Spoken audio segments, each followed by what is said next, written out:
L'échange que vous allez entendre est un entretien épistémique. Il s'agit d'une conversation asymétrique dans laquelle on s'intéresse à notre interlocuteur en lui posant des questions. Au travers de celle-ci, nous cherchons à comprendre les raisons qui motivent son avis. L'objectif principal de cette forme de conversation est de passer un moment agréable et mutuellement enrichissant.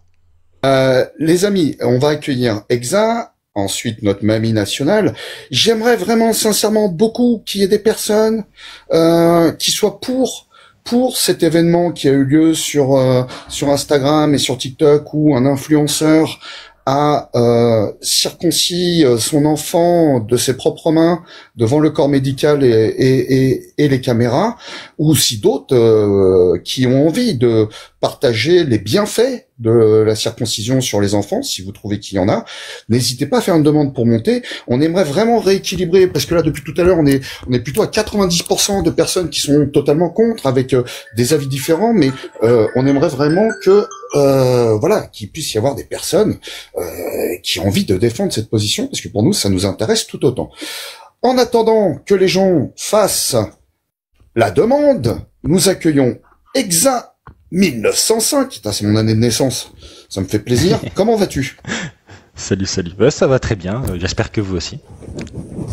Bah ouais, ça va très très bien. Bah tu vois, en plus c'est un sujet qui est passé un peu à la trappe, mais qui pourrait être un peu clivant. Et je remercie encore une fois de plus les gens qui se comportent vraiment comme des sapiens évolués et bien éduqués. Alors les 75 personnes qui êtes dans le chat, vous pouvez tous remercier vos mamans et vos papas qui vous ont bien éduqués. Ça fait plaisir de voir ça aujourd'hui en 2025, des gens qui se comportent correctement comme des gentlemen ou comme des ladies. Merci beaucoup. Et puis il y en a aussi entre les deux. Merci de vous comporter pareil. Ça va, c'était pas trop long l'attente? Non, ça va. Une petite heure, mais ça en vaut la peine. Chaque fois, je suis très content d'être en avec vous. Je suis désolé pour l'attente. Et en plus, on a beaucoup de monde. Mais une fois de plus, on remercie. Vous le voyez en grisé au sud de John. C'est notre imam national, meilleur imam de France, meilleure vente sur Amazon. Je ne sais pas si elle est encore. Acheter son bouquin. Il est en train de cuisiner, donc il nous rejoindra, je l'espère, à la fin de ce live pour donner son point de vue. C'est un peu le guest aujourd'hui. Donc abonnez-vous à Imam, là, il est en grisé, mais vous pouvez vous abonner. Et il écrit super bien. Il fait des dessins super importants. Et super sympa. Donc voilà, un petit coup de pub, ça ne fait pas de mal. Rebonjour Exa. Du coup, toi, quelle est ta position sur cette histoire de l'influenceur ou tout court sur la circoncision ou sur les atteintes sexuelles, peu importe. Comment tu te positionnes?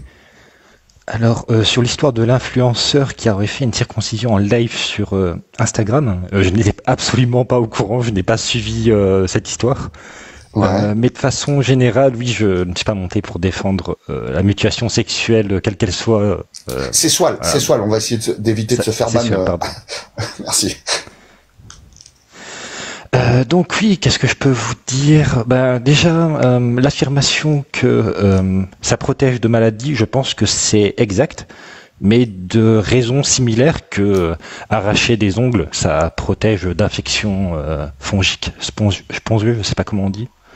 Mais oui, en effet, l'ablation d'un organe évite que l'organe est infecté ou autre. Mais je pense que c'est au niveau du rapport bénéfice-risque que c'est problématique en fait. Ok.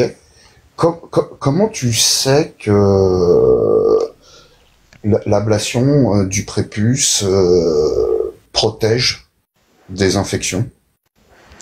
C'est pas, ça protège en soi, c'est ça rend les comportements moins susceptibles à attraper des maladies sexuellement transmissibles.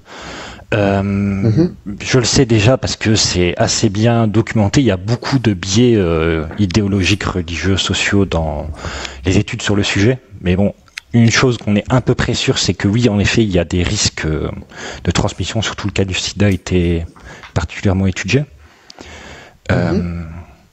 Donc, je peux le déduire de façon logique. En effet, on ampute une partie du fonctionnement sexuel d'une personne aura moins d'intérêt à faire de l'activité sexuelle, donc être moins à risque d'infection.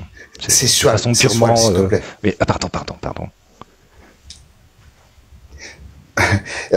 c'est intéressant ce que tu dis, qu'il y a de la littérature scientifique qui appuie que ça protège des IST. On va parler d'infection, comme ça on va éviter de se faire clasher. Je crois que c'est le terme le plus adapté, parce que toutes les infections ne donnent pas lieu à des maladies. Sur quelles données tu poses cette affirmation, et à combien tu en es sûr? Tu connais nos échelles. 0, ça protège de rien. 100%, c'est le remède à toutes les IST. 60, ça a un léger avantage, et 40, bon, en fait, ça prouve pas grand-chose par rapport à ce qu'on pense. Tu te situerais à combien? Les raisons principales, c'est oui, les grandes études à l'OMS notamment, beaucoup ont été faites en Afrique justement et pratiquées en Afrique en masse pour prévention. Et mon degré de confiance est le même que si on me parlait d'arracher des ongles pour prévenir des infections spongeuses. Elle sera assez haute sur le fait que ça protège. Et bon, mon objection, je ne réfléchis pas vraiment au fait de juste avec l'information, est-ce que ça protège? Pour moi, il y a d'autres choses qui sont tout aussi importantes dans le bénéfice-risque. C'est bien sûr le rapport au plaisir qu'on aura, l'absence de consentement possible. Bien sûr, on fait ça aux enfants, pas aux adultes conscients. Mais bon, pour donner une échelle, malgré tout, je ne sais pas, 90, 90% que oui, il y a un effet qui fait que les infections se réduisent. D'accord. Il y a 90, c'est quand même une échelle assez forte. Qu'est-ce qui t'empêche d'être à 60, ou qu'est-ce qui t'empêche d'être à 90? Je suis à 90. Qu'est-ce qui m'empêche d'être plus bas? C'est le fait que ce soit relativement bien documenté, qu'il y ait des consensus, en tout cas sur le sujet des taux d'infection. Il y a relativement un bon consensus, même les pays qui sont plus hostiles, comme par exemple l'Europe.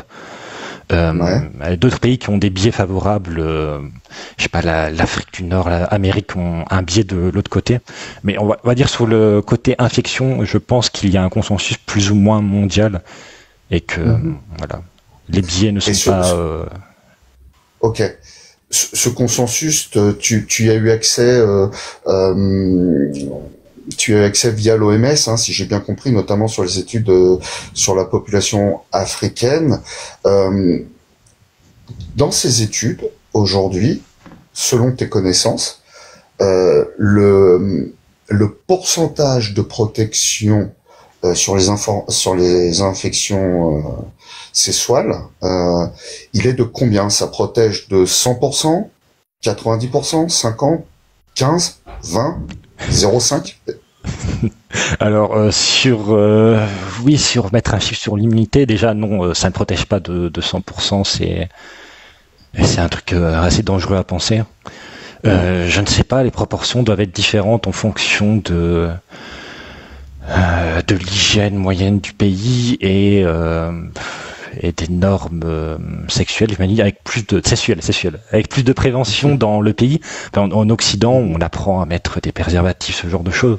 L'effet doit être beaucoup moins grand que dans d'autres pays moyennement moins développés. Donc je dis ça dépend, mais c'est relativement faible à moyen selon le pays dans lequel on se trouve avec la prévention des transmissions de maladies. D'accord. Donc faible à moyen, on va dire qu'on est entre 0 quelque chose et 49 quelque chose, c'est ça? Oui, dans l'idée, oui. Mais par contre, une chose qui n'a pas encore été soulevée, j'aimerais quand même dire, c'est je ne pense pas que ce soit différent pour les cas d'excision et de circoncision. Je pense que des arguments que moi j'ai entendus, je vous invite à vous intéresser aux arguments des personnes qui défendent l'excision. C'est fondamentalement les mêmes que pour la circoncision. C'est vraiment des clones, c'est copier-coller. C'est juste qu'il y a beaucoup moins d'études sur l'excision parce qu'elle est notamment pas reconnue. Donc c'est compliqué d'avoir des données scientifiques. Mais le côté hygiéniste, c'est exactement la même chose. Ok. Ok, intéressant. Bon, on va rester quand même sur le cadre de la circoncision, Oui, bien sûr, bien sûr. si ça te dérange pas. Maintenant, même si tu n'as pas approfondi les recherches dans les études et dans le consensus, tu fais une estimation du bénéfice de la circoncision sur les infections sexuelles. Est-ce que par là même, dans ces études de l'OMS, il apparaît les chiffres des conséquences négatives de cette pratique? Non, je pense que non. Notamment la désensibilisation, la kératinisation du bout. Oui, je ne pense pas que ce soit la priorité. L'OMS s'intéresse aux infections et non pas aux pertes de sensibilité. Je ne pense pas que ce soit le domaine le plus étudié, mais oui, je pense que oui, tout à fait, il y a une perte de sensibilité. De ce que je connais, il y a des problèmes plus fréquents d'éjaculation, d'érection. Donc oui, bien sûr, c'est pas sans conséquence, bien évidemment. D'accord.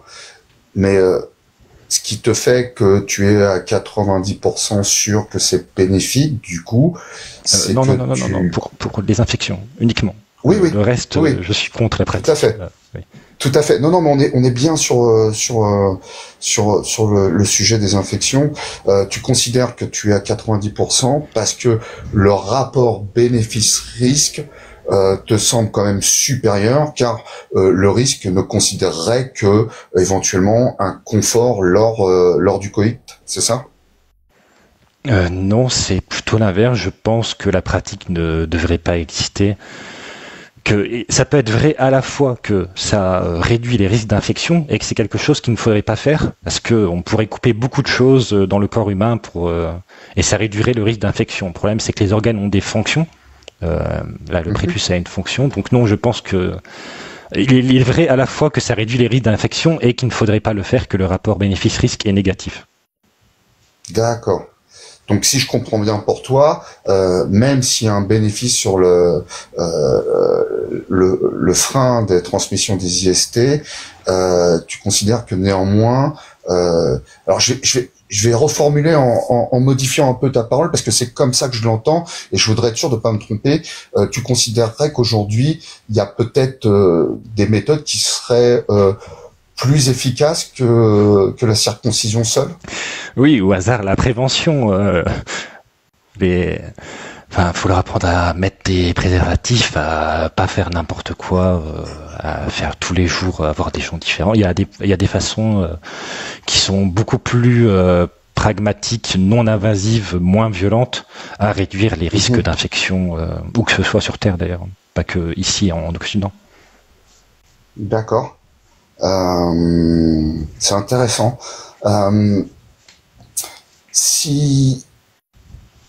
Si demain tu découvrais que le bénéfice pour la transmission des IST est inférieur à 20%, est-ce que tu considérerais toujours que c'est quelque chose d'entendable pour combattre les IST? Je n'ai jamais pensé que c'était entendable pour combattre les IST. Enfin, en tout cas, je l'ai pas affirmé. Pardon, je te présente non. mes excuses. C'est moi qui ai mal interprété.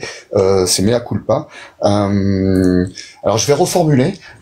Si tu reprenais les études et que tu allais creuser, que tu te rendais compte que même au niveau de l'OMS, les chiffres sont assez faibles, est-ce que tu pourrais considérer que c'est une pratique qui pourrait être intéressante dans certains pays?